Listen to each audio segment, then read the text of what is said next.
Technology. இன்னைக்கு நம்ம இந்த வீடியோவில் டேலி பிரைமில் மல்டிபிள் கரன்சி வந்து எப்படி கிரியேட் பண்ணி யூஸ் பண்ணுறதுங்கிறத ஸ்டெப் பை ஸ்டெப்பாக பார்க்கலாம். சரிங்களா? ஓகே. ஃபர்ஸ்ட் நான் இனிஷியலாக கம்பெனியில் போய் புதுசாக ஒரு கம்பெனி கிரியேட் பண்ணிக்கிறேன். அதை பேஸ் பண்ணி நம்ம ஒன்று ஒன்றா கொண்டு போகலாம். ஓகே. ஃபர்ஸ்ட் வந்து கம்பெனி நேம் வந்து சுபி டெக்னாலஜி அப்படின்னு சொல்லி கொடுத்துக்கிறேன். சரிங்களா? ஸோ அடுத்து mailing address for example number 114 main road SIP theatre Tiruppur அப்படின்னு சொல்லி அட்ரஸ் கொடுத்துக்கிறேன். ஸோ அதுக்கப்புறம் Tamil Nadu. So mobile number, pincode number, so உங்கள்கிட்ட எது இருக்கோ அதெல்லாம் நீங்கள் ஒன் பை ஒன்னாக நீங்கள் கொடுத்துக்கலாம். ஃபார் எக்ஸாம்பிள் நான் மொபைல் நம்பர், டெலிஃபோன் நம்பரில் மட்டும் கொடுத்துட்டு, சாரி, ஸோ டெலிஃபோன் நம்பர் கொடுக்கணும். மொபைலுங்கிற கேட்டகரியில் தான் நீங்கள் மொபைல் நம்பர் கொடுக்கணும். அடுத்து ஜஸ்ட் நீங்கள் என்டர் பண்ணீங்க அப்படின்னா எனக்கு இந்த கம்பெனி கிரியேட் ஆயிரும்.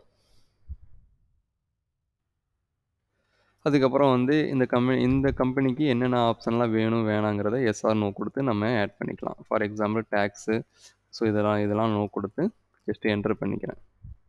எனக்கு ஒரு கம்பெனி கிரியேட் ஆயிரும். ஸோ கம்பெனி எப்படி ஃபுல் அண்ட் ஃபுல் ஒரு ஸ்டெப் எப்படி கிரியேட் பண்ணுறதுங்கிறது செப்பரேட்டாக ஒரு வீடியோவே போட்டிருப்பேன். ஸோ அதை பார்த்தீங்கன்னா கம்பெனி கிரியேட் பண்ணுறதுக்கூடிய ஃபுல் கண்டென்ட் வந்து அதில் நான் தெளிவாக கொடுத்துருப்பேன். சரிங்களா? ஸோ இந்த வீடியோவில் நம்ம மல்டிபிள் கரன்சியை மட்டும் ஜஸ்ட் பார்க்கலாம். ஓகே. ஸோ அடுத்து பார்த்தீங்கன்னா கிரியேட்டுங்கிற ஆப்ஷனில் போயிட்டு அக்கௌண்டிங் மாஸ்டரில் இதில் வந்து பார்த்தீங்கன்னா கரன்சின்னு ஒரு ஆப்ஷன் இருக்கும். சரிங்களா? அதை கிளிக் பண்ணிங்கன்னா கிரியேட் நியூன்னு கேட்கும். அதில் போய் புதுசாக ஒரு கரன்சி நான் கிரியேட் பண்ணிக்க போகிறேன். ஃபார் எக்ஸாம்பிள் டாலருங்கிற சிம்பிள் கொடுத்துட்டு, ஸோ அதில் ஃபார்முலா டாலர் நம்பர்னு கொடுத்துக்கிறேன். சரிங்களா? இப்போ டாலர் சிம்பிள் ஒன்று கிரியேட் பண்ணிவிட்டு டாலர் பேஸ் பண்ணி நம்ம பர்ச்சேஸ் சேல்ஸ் பண்ண போகிறோம். சரிங்களா? ஓகே. ஜஸ்ட் அதை மட்டும் கொடுத்துட்டு நீங்கள் என்ட்ரி பண்ணிக்கிங்க. எனக்கு ஒரு டாலர் சிம்பிள் கிரியேட் ஆயிரும். அதுக்கப்புறம் எஸ்கேப் கொடுத்து பேக்கில் வந்ததுக்கப்புறம் ஆல்டருங்கிற ஆப்ஷன் உள்ளே போய்க்கலாம். ஸோ அதில் மறுபடியும் கரன்சி உள்ளே போனீங்கன்னா எனக்கு 2 ஆப்ஷன் கொடுக்க கேட்கும். ஸோ ஒன்று நம்ம கரன்சி சிம்பிள், அதுக்கப்புறம் டாலர் சிம்பிள். ஓகேங்களா? ஸோ டாலர் சிம்பிளை கிளிக் பண்ணுறேன். ஸோ இதில் என்டர் பண்ணிட்டே வந்தீங்கன்னா இங்கே ஸ்டாண்டர்டுங்கிறதுல வந்து நீங்கள் டேட் மட்டும் கொடுத்துக்கலாம். ஃபார் எக்ஸாம்பிளாக எந்த டேட்டில் ஸ்டார்ட் ஆகுதுன்னு கொடுத்துட்டு ஸ்டாண்டர்டாக ரேட் என்ன ரேட்டோ அதை நம்ம கொடுத்துக்கலாம். ஃபார் எக்ஸாம்பிள் டாலருக்கோட ரேட் வந்து டே டு டே வந்து மாறிக்கிட்டே இருக்கும். கூடும் குறையும் அந்த மாதிரி வேரியேஷன்ஸ் இருக்கும். நான் வந்து ஃபார் எக்ஸாம்பிள் அப்ராக்சிமேட்டாக வந்து ஒரு ₹85 இருக்குதுன்னு சொல்லி கொடுத்துக்கிறேன். ஸோ நம்ம நாட்டுக்கு வந்து ₹85. ஒரு டாலர் அப்படின்னா ₹85 அப்படின்னு சொல்லி நான் கொடுத்துக்கிறேன். சரிங்களா? கொடுத்துட்டு ஜஸ்ட் என்டர் பண்ணால் போதும். ஸோ இதில் வந்து செல்லிங் பையிங் ரேட் கொடுத்துருப்பாங்க. ஸோ இது வந்து டே டு டே மாறுங்கிறதுனால நான் என்னைக்கு பர்ச்சேஸ் பண்ணுறேனோ அப்போ அந்த டேட் நான் கொடுத்துக்க முடியும். அதனால் இப்போதைக்கு எதுவும் கொடுக்கல. ஜஸ்ட் எஸ்கேப் கொடுத்துட்டு பேக் வந்துக்கிறேன். அடுத்து வவுச்சர் என்ட்ரியில் போயிட்டு பர்ச்சேஸ் வவுச்சர் ஓப்பன் பண்ணிக்கலாம். ஸோ இதில் போய் ஃபாரினில் ஒரு கஸ்டமர் நேம் கிரியேட் பண்ணி அவர்கிட்ட டாலர்லாம் பர்ச்சேஸ் பண்ண போகிறோம். அது எப்படின்னு பார்க்கலாம். Okay. First sorry, party account நேமில் கிரியேட் கொடுத்துக்கிறேன். அதில் அவங்களோட name for example VK traders அப்படின்னு சொல்லி கொடுத்துக்கிறேன். சரிங்களா? ஓகே. ஸோ இவங்க வந்து என்ன அண்டர் குரூப்பில் வருவாங்க அப்படின்னா சன்ட்ரி கிரெடிட்டார். ஸோ பர்ச்சேஸ் பண்ணுறோமா அப்போ அவங்க கிரெடிட்டார்ஸுங்கிற கேட்டகரியில் வருவாங்க. ஓகே. ஸோ ஸ்டேட்டில் வந்துட்டு அவங்க வந்து அமெரிக்கா அப்படின்னு சொன்னோன்னா அமெரிக்காவில் எல்லா சிட்டிஸ் வரும். அதில் வந்து அலாஸ்காங்கிறது மட்டும் ஏதோ ஒரு சூஸ் பண்ணிக்கிறேன். ஓகே. நெக்ஸ்ட் அவங்களோட மொபைல் நம்பர், கான்டாக்ட்ஸ், பின் நம்பர் எது இருந்தாலும் நீங்கள் கொடுத்துக்கலாம். ஜஸ்ட் கொடுத்துட்டு என்டர் பண்ணிங்கன்னா அவங்க கஸ்டமர் டீட்டெயில்ஸ் வந்து கிரியேட் ஆயிரும். அதுக்கப்புறம் பர்ச்சேஸ் பண்ணுறதுனால ரிசிப்ட் டீட்டெயில்ஸ் ஏதாவது இருந்தாலும் அதில் எல்லா நம்பர், ஏஜென்ட் நம்பர் எது இருந்தாலும் நீங்கள் ஒன் பை ஒன்னாக இதில் கொடுத்துக்கலாம். ஓகே. இப்போ நான் எதுவும் கொடுக்கல, ஜஸ்ட் என்டர் பண்ணிக்கிறேன். என்டர் பண்ணதுக்கப்புறம் அடுத்து பர்ச்சேஸ் லெட்ஜர் இருக்கும். ஸோ அதில் கிரியேட்டில் போயிட்டு ஸோ பர்ச்சேஸ் அக்கௌண்ட்டுக்கு ஒரு பர்ச்சேஸ் லெட்ஜர் கிரியேட் பண்ணிக்கிறேன். ஸோ இது வந்து பர்ச்சேஸ் அக்கௌண்ட்டு கீழே வரும். ஓகேங்களா? ஓகே. ஸோ அடுத்து பார்த்தீங்கன்னா name of the item. For example எந்த ஒரு ஐட்டம் கிரியேட் பண்ணல, நியூ கம்பெனி, அதனால் ஆல்ட் சீன் கொடுத்து ஒரு புதுசாக ஒரு ஐட்டம் கிரியேட் பண்ணிக்க போகிறேன். அதில் வந்து என்ன பார்த்தீங்கன்னா மவுஸ்னு ஒரு ஐட்டம் கொடுத்துட்டு ப்ரைமரினே வச்சுக்கிட்டு யூனிட் வந்து கிரியேட்டில் போய் என்ஒஎஸ், ஸோ நம்பர் அப்படின்னு சொல்லி ஒரு யூனிட் கிரியேட் பண்ணிக்கிறேன். ஓகே. இப்போ வந்து மவுஸ்னு ஒரு ஐட்டம் கிரியேட் பண்ணியாச்சு. அது வந்து எவ்வளோ குவான்டிட்டி பர்ச்சேஸ் பண்ண போகிறோம் அவங்ககிட்ட இருந்து அப்படின்னு சொல்லி கேட்கும். ஃபார் எக்ஸாம்பிள் வந்து ஒரு 10 குவான்டிட்டி பர்ச்சேஸ் பண்ண போகிறேன். ஓகே. 10 குவான்டிட்டி பண்ணுறோம். ஒரு குவான்டிட்டி என்ன ரேட்டு அப்படின்னு கேட்கும். ஃபார் எக்ஸாம்பிள் இவருக்கு டாலர்லேருந்து வாங்குறதுனால டாலர் சிம்பிள் போட்டுட்டதுக்கப்புறம் ஒரு $10 அப்படின்னு சொல்லி கொடுத்துக்கிறேன். ஓகேங்களா? ஸோ அப்போ எனக்கு என்ன ஆகும், 10 × 10 குவான்டிட்டி $100ன்னு சொல்லி எனக்கு இங்கே வந்துடும். சரிங்களா? இப்போ மறுபடியும் என்டர் பண்ணிங்கன்னா உங்களுக்கு ஒரு டயலாக் பாக்ஸ் வரும். ஸோ இதில தான் வந்து நமக்கு என்னன்னா, ஸ்டாண்டர்டா குடுத்த ரேட் வந்து எனக்கு இங்க எடுத்துட்டு வந்திருக்கு. ரூ. 85 அங்க குடுத்தேன் பார்த்தீங்களா? அந்த ரேட் தான் இங்க எனக்கு எடுத்துட்டு வந்திருக்கும். ஸோ இதுக்கப்புறம் வந்து இது வந்து சம்திங் ஒரு 1 வாரம் கழிச்சு போடுறோம்னு வச்சுக்கோங்களேன். அப்ப போடும்போது வந்து சம்டைம் எனக்கு வந்து ரேட் ஒண்ணு கூடியிருக்கும், இல்ல குறைஞ்சிருக்கும். சரிங்களா? ஸோ அந்த ரேட்டு டிஃபரன்ஸ் வந்து நீங்க நம்ம மறுபடியும் குடுத்துக்கலாம். ஃபார் எக்ஸாம்பிள் வந்து நான் வந்து ஒரு ரூ. 88க்கு பர்ச்சேஸ் பண்றேன். சரிங்களா? ஸோ ஸ்டாண்டர்டா ரூ. 85 குடுத்துருந்தேன்.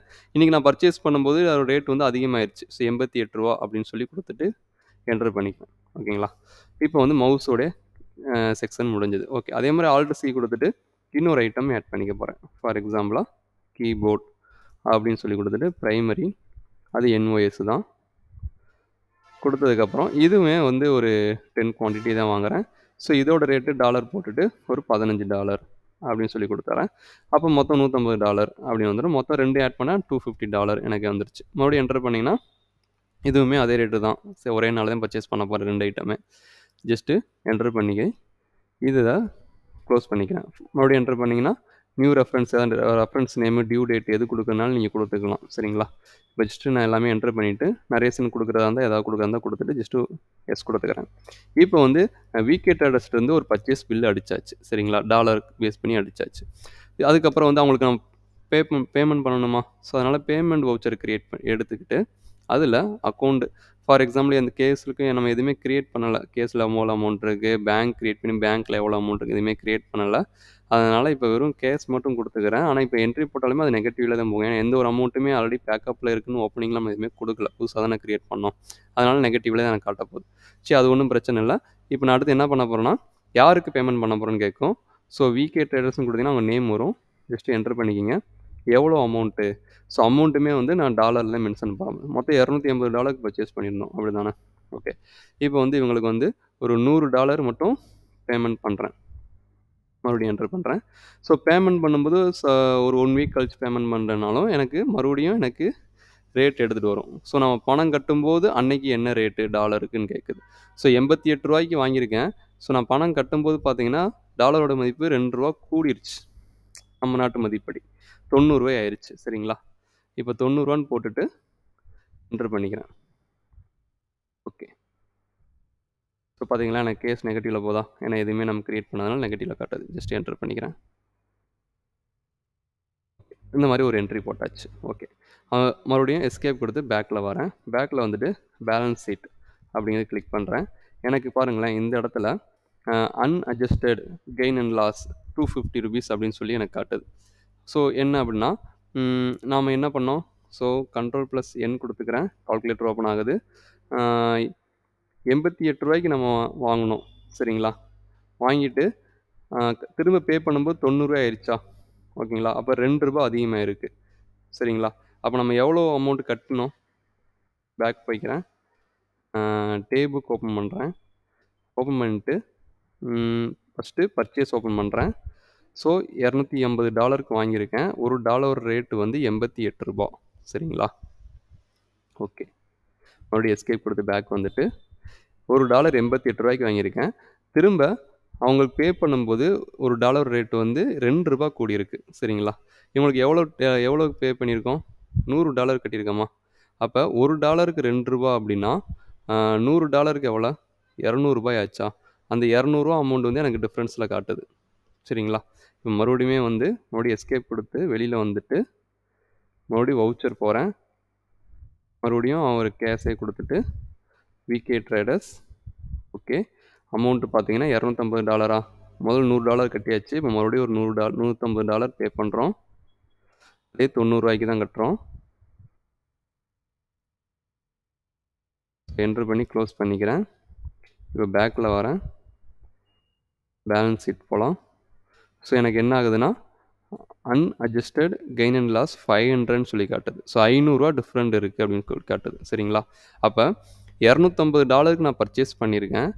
பர்ச்சேஸ் பண்ணும்போது ரூ. 88 திரும்ப அவனுக்கு பணம் கட்டும்போது ரூ. 2 அதிகமா போயிருக்கு. சரிங்களா? அப்ப 250 இன்டு 2 ₹500 எனக்கு வந்து அன்அட்ஜஸ்டட்ல காட்டுது. ஸோ இது எப்படி நம்ம வந்து டேலி பண்றது அப்படின்னா, எஸ்கேப் குடுத்து பேக் வந்துக்குங்க. அதுக்கப்புறம் ம் ஃபார் எக்ஸாம்பிள் கிரியேட்லயே போய்க்கலாம். அதுல வவுச்சர் டைப்னு ஒரு ஆப்ஷன் இருக்கும். சரிங்களா? ஸோ அதுல உள்ள போய்க்கிங்க.